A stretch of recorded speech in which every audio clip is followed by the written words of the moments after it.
All right, what is up, everyone? We're going to talk about the biggest impediment to Pan-African unity, and that is Protestantism and leaders being Uncle Toms. Okay, pardon my stuffy nose. I have a little bit of a cold, but here's what we're going to talk about: leaders in the African diaspora, in the Black diaspora as well.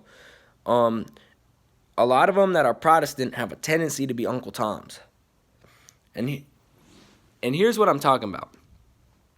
They'll be fairly good on domestic policy, but then on foreign policy and on people back in the homeland, they'll be praising war criminals, and they'll be extremely like Zionist and anti-Arab and anti-Somali and Islamophobic.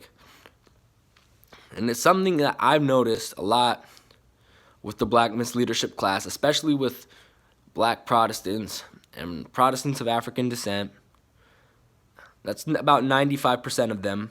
And we're talking about people like Barack Obama, Ayanna Pressley, Cory Booker, Ta-Nehisi Coates, Bakari Sellers, who else? Hakeem Jeffries, Charles Rangel is one of them.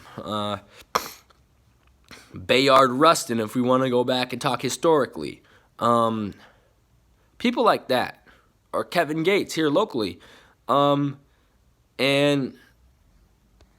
what's it called? And they'll sell out diasporic populations because they're not, because these diasporic populations are not Protestant, or because they're of Arab descent. And personally, as an Egyptian, that's something I've experienced. I've experienced it from Black American Christian Protestants and Ethiopian Christian Protestants.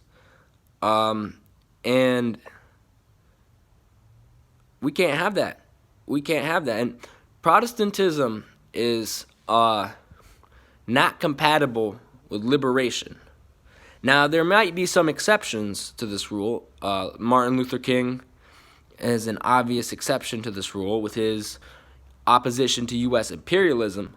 But for the most part, if you look at Bayard Rustin and Bakari Sellers and Barack Obama, Protestantism is not compatible with liberation. Because why? Protestantism is inherently an oppressive European structure. Now, why do I say this? Well, it was founded in Europe, and Protestantism has caused some of the world's biggest atrocities. Okay?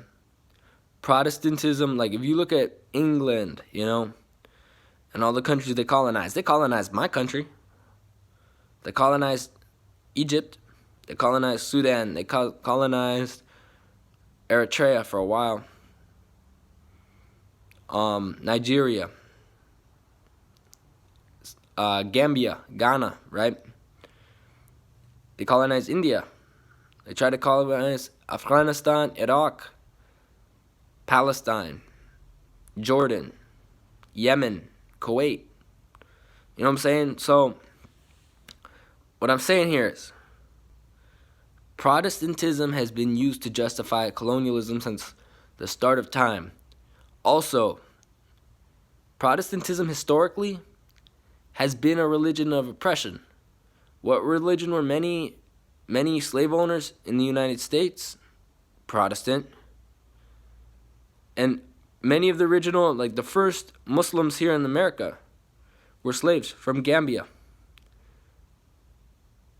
What religion were they forced to practice? Protestantism.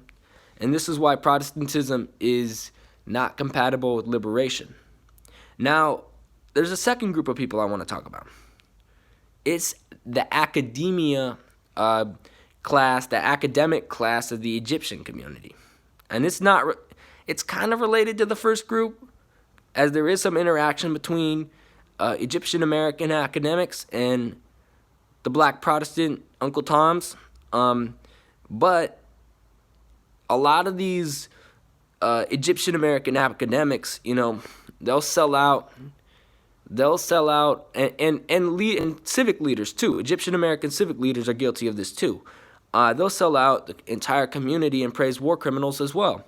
You see Khalid Beydoun praising Rashida Tlaib, who had to be pressured to support BDS by myself, Tamara Nasser, and Ali Abu Nima, and Olivia Ketby, and a lot of other people.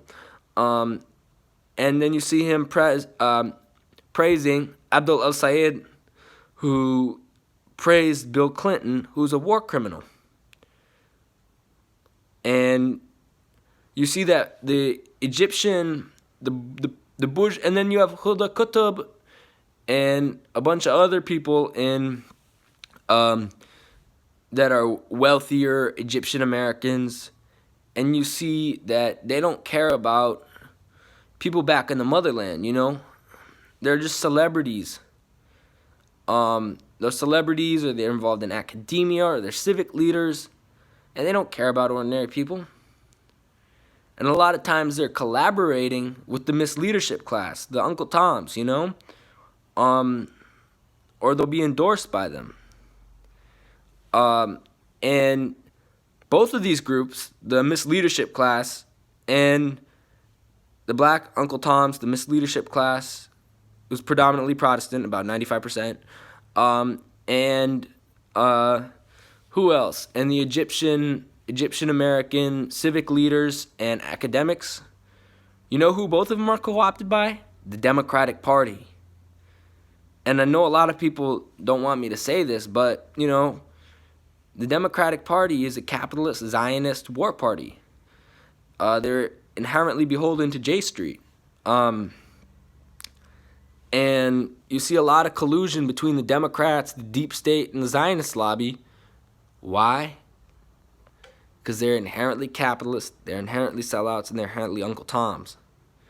And this is why there is Pan-African unity in America is being impeded. And this is the biggest impediment, man. This right here, like Black Agenda Reports talked about a lot, but this is definitely, but I'm going to talk about it too. So this is the biggest impediment to Pan-African unity in the United States. And if you have solutions, put them in the comments and be nice about it, okay? Because if you're being disrespectful, then yeah, you know, I'll delete your comments. And that's all I got to say. Bye-bye.